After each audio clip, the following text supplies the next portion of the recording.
hablar ahora de esos deportes, pero sin riesgo, de prevenir, de tener un poquito cabeza y sentido común. Al final es lo que se pide, ¿no, Carlos? Correcto. Los deportes, a veces hablándolo con Pedro y con muchísima gente del mundillo, cualquier deporte al final puede llegar a ser considerado de riesgo. O sea, independientemente de que sea más sencillo de practicar, menos sencillo, importantísimo en el medio en el que se practica, cualquier medio se puede volver hostil.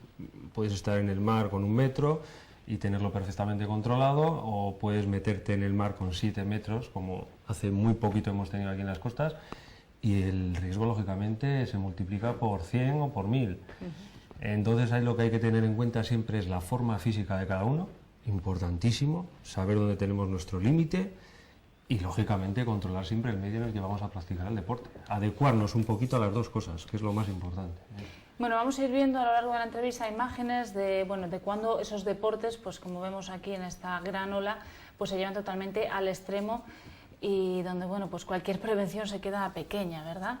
Háblanos un poquito de esa página web de deportesinriesgo.com, ¿qué es? Bueno, esta idea surge un poquito a raíz de esto, precisamente, de cosas como las que estamos viendo. Hombre, eso ya está un poco llevado al extremo, ¿no? Estamos hablando de gente que es muy profesional. Pero no necesariamente nos tenemos que ir a eso para valorar un poquito y que la gente sea consciente de que efectivamente cualquier deporte comporta un riesgo. Nosotros hemos puesto el foco a través de la página web en 5 o 6 deportes, no más allá, deportes acuáticos de todo tipo como el buceo, el surf, estos son los más populares, la nieve, el esquí y el snow, el ciclismo, que es uno de los deportes que más número de accidentes tenemos a lo largo del año, curiosamente, porque lógicamente, aparte de lo que nosotros hacemos, influye mucho en lo que los demás hacen con nosotros. Tenemos deportes aéreos, que normalmente los accidentes que se sufren suelen ser de unas consecuencias bastante graves, y curiosamente un deporte que olvidamos a veces y que es de los más practicados en España, que es la caza. Que yo a veces cuando esto lo planteo digo, la caza es un deporte. Es un deporte y tiene, no sé si está el 3º o el 4º a nivel nacional en cuanto a número de licencias, y donde los accidentes, que se sufren mucho, suelen ser también de consecuencias bastante fatales. Nosotros en la página web lo que hacemos un poquito es dirigir a la gente, sobre todo en el tema de seguros, que es donde yo soy profesional y donde lógicamente tengo cierta experiencia, pues para que sea consciente de estos peligros que conlleva practicar los deportes y pues pedirnos consejo y asesoramiento para contratar seguros. Y aparte en la página web también tenemos pues un poquito de todo, vídeos de deportes, noticias, últimas noticias, links para que la gente de deporte pueda ver las mareas, pueda ver de todo un poquito. De hecho, hemos visto, y lo hemos hace nada con el accidente de Schumacher, por ejemplo, en el caso de la nieve, pues de forma aficionada, cómo se puede convertir un día normal, un día de paseo, relajado para hacer deporte, a cambiar a algo de riesgo y a tener unas consecuencias terribles como estamos viendo, ¿no? Correcto. ¿Dónde ahí está ese límite o esa barrera que nos hace pasar quizá de uno a otro?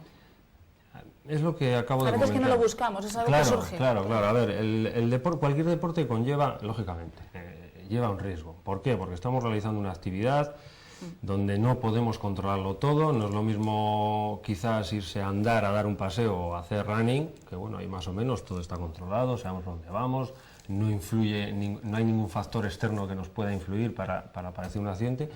Pero cuando nos deslizamos, los deportes de glisse, que Pedro conoce muy bien, cualquier tipo de deporte de este tipo, hay factores ambientales, factores que no controlamos, los medios en los que estamos, los accesorios que estamos utilizando, la forma física, la edad. Antes veíamos a una persona como Kelly Slater, que con 42 años sigue en la élite. ¿Por qué?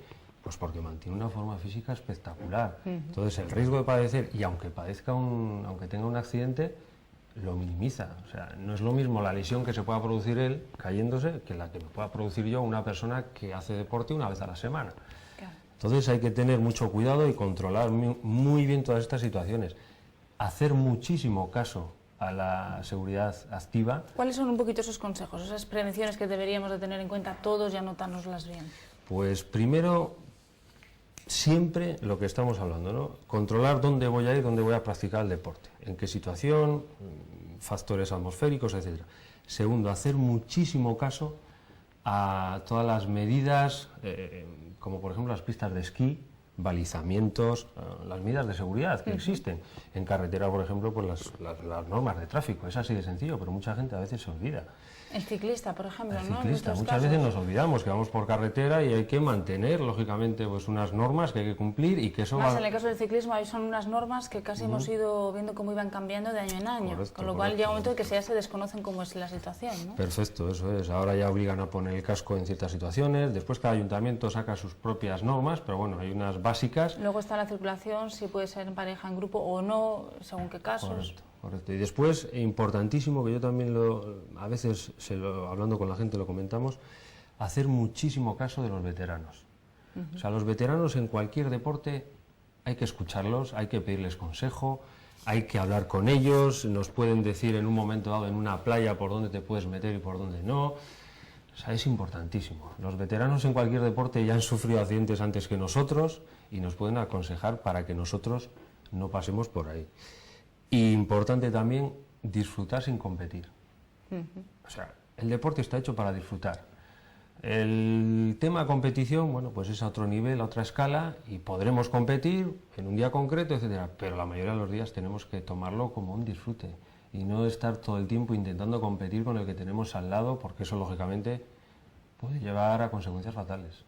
El hecho de que ahora mucha gente, por ejemplo, que quizá no ha practicado deporte o durante muchos años ha estado sin practicar deporte, pero ahora con 40, a partir de 40 años sobre todo, ¿no? Que empiezan además, no hablamos de correr un running normal, 5 kilómetros, no, hablamos de que se van a pruebas más extremas. Sí. ¿Esto cómo lo vemos? Bueno, pues es un poco más de lo mismo, ¿no? Lógicamente el cuerpo, a medida que vamos cumpliendo años, va deteriorándose. O sea, puedes seguir en la élite o puedes estar a un nivel muy alto, pero haciendo un esfuerzo muy superior a una persona. Pero de no hacer nada querer estar en la élite, claro, que es lo que estamos viendo ahora. Eso no puede ser así. O sea, necesita de unos pasos previos. Hay un deporte, hablando a veces con compañeros de profesión de fisioterapeutas y demás, que está muy en boga ahora, sobre todo aquí en Cantabria, que es el pádel. Sí. Y que tiene una incidencia de accidentes, de lesiones más que accidentes, enorme. A mí me decía, en plan de broma hace poco... Pues y eso que lo primero que escuchamos cuando alguien nos habla de pádel, ¿no? Es que es muy fácil, no tiene problema, lo podemos practicar a cualquier edad aunque nunca se haya hecho nada. Ahí me estás diciendo que no es así. No es así. O sea, es un deporte fácil de practicar, lógicamente, como cualquier deporte. A un nivel bajito, cualquier deporte es fácil. Yo puedo coger una tabla de surf y irme a la playa también, Pero es lo que hablamos, y este fisio me decía, nosotros estamos encantados por la cantidad de gente que acude ahora a las consultas, sobre todo pádel, hombros, codos, espalda, porque gente que igual no ha practicado o que ha practicado hace mucho tiempo, de repente coge una pala de pádel, ve que es un deporte muy fácil, es un deporte muy agresivo físicamente. Pero esto no quiere decir que no se pueda practicar, no, pero que hay que tomar unas medidas. Y adecuarnos al deporte, o sea, adecuar nuestras capacidades físicas, incluso mentales, etcétera, a lo que vamos a practicar y empezar con una progresión, empezar poco a poco, quizá dando alguna clase con compañeros, pero no puedes empezar el primer día y meterte 3 horas de pádel, porque aunque parezca que no estás haciendo nada, al día siguiente te van a doler hasta las uñas. O sea, hay que tener cuidado con cualquier deporte, eso es importantísimo. Sin meter miedo, que tampoco esa es la idea, no queremos meter pero los miedo. accidentes que se pueden tener, que puede sufrir el cuerpo, claro, pasan por todos los grados. Pasan por todos los grados y además hay algo curioso con respecto a los accidentes. Llegado ya al punto del accidente, hemos hablado de prevención, pero llegado, o sea, no se puede evitar. El accidente es súbito y por muchos medios que pongamos o que creamos que hemos puesto, llega un momento que, bueno, pues hay un accidente. Y hay algo curiosísimo que en todos los años que llevo en seguros, bueno, pues yo me sorprende bastante, que es que ningún deportista jamás ha venido por sí mismo a decirme, Carlos, me quiero hacer un seguro para mi actividad deportiva. Jamás. Curiosamente han venido para hacer seguros para su bicicleta, por si se le rompe, o para hacer un seguro de responsabilidad civil por si daña a otro, pero para ellos jamás. O sea, soy yo muchas veces los que le dan ese empujón, oye, haz esto. Quizás desconocimiento, miedo a los precios. o que se cree que no es Pues necesario. igual necesitaba de un estudio eso, porque precios hay de todos los tipos, seguros hay de todos los tipos, queremos más cobertura, menos cobertura. Lo que hay que buscar, y para eso es importante, yo creo, acudir a un profesional, en este caso Deportes sin Riesgo es una opción.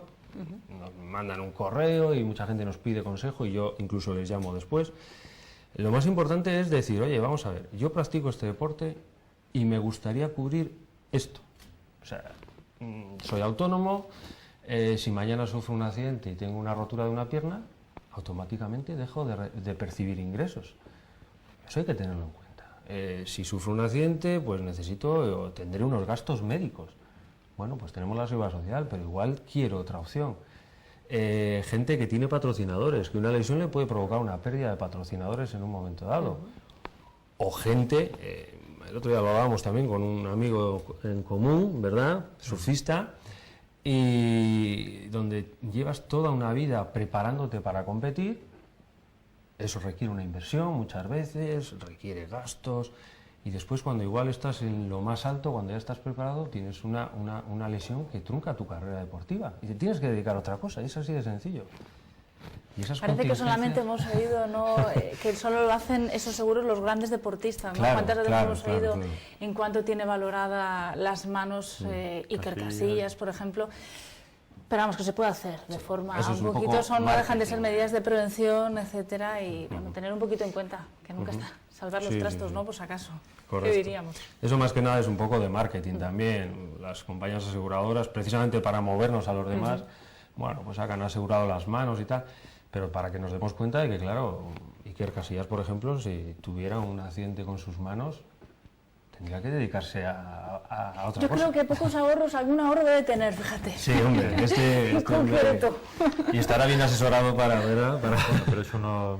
Bueno, pero sí que hemos visto, por ejemplo, en el mundo del fútbol, ¿no? Jóvenes y otros, hablamos de fútbol porque al final son los que más dinero ganan y los que sí que se pueden permitir vivir totalmente de un deporte. No todos los deportes dan esa garantía, ¿no? De poder vivir del deporte exclusivamente. Pero sí que cuando empiezan hay esas promesas, ¿no? Que, bueno, pues se les ve que pueden llegar muy alto, pero una mala lesión les deja totalmente fuera de lugar, ¿no? Es que además el quebranto económico en este caso suele ser más, lógicamente, para los que somos deportistas aficionados que para el de élite. El de élite, bueno, pues tiene sus sueldos altísimos, que en un momento dado, bueno, pueden vivir de las rentas o dedicarse a otra cosa, pero el deportista aficionado, una lesión importante le puede suponer muchísimo quebranto. En la vida familiar, en la vida laboral, en la vida deportiva, etcétera. Y eso es lo que queremos a través de nuestra página web. Bueno, Y es pues uno de- prevenir, sobre todo prevenir. Prevenir. Y es prevenir. uno de los grandes desconocidos para los deportes de glitch, todo este de servicios que siempre está bien tener como participantes aficionados. Te has sacado el tema del pádel porque siempre pierde los partidos y tenía que meterla. Soy muy malo, yo en el pádel soy muy malo, la verdad. Pero bueno, mejoraremos. Es un poco llorón, pero mejoraremos. bien. Bueno, y ojito con el pádel, que nos parece muy sencillo, Sí, pero sí, es un deporte... paso a paso, que no es que no se pueda hacer, pero paso a paso. Le meteremos en nuestra lista de deportes sin riesgo. De riesgo. De riesgo. De Le riesgo. meteremos ahí el pádel, seguro. Yo haría hacer una pequeña Sí. mención, que una buena idea que iremos hablando en sucesivos programas, que todavía queda invierno, que en Santander se vuelve a instaurar el servicio que había antiguamente de autobuses para subir a los más pequeños y no tan pequeños a la estación, todos aquellos que no dispongan de medio, y que hay una empresa ya, que ya daremos sucesiva información, que está poniendo este autobús para que los que no tengan la fortuna de disponer de vehículo puedan subir a la estación y disponer de monitor, de desplazamiento, de forfait, por un precio de 45 euros, y con otras muchas ofertas que ya iremos hablando las siguientes semanas. Pues nada, son todo facilidades para pero acercarnos al mundo de la nieve. Este servicio, Ali, está bien porque se perdió durante años y hay que volver a coger ese espíritu que había antiguamente cuando salía el autobús de la Plaza de las Farolas, hacía diferentes paradas, y toda la juventud y toda la afición, todos los autobuses que se veían en el parking de la estación. Una buena noticia para toda la gente que le gusta el mundo de la nieve.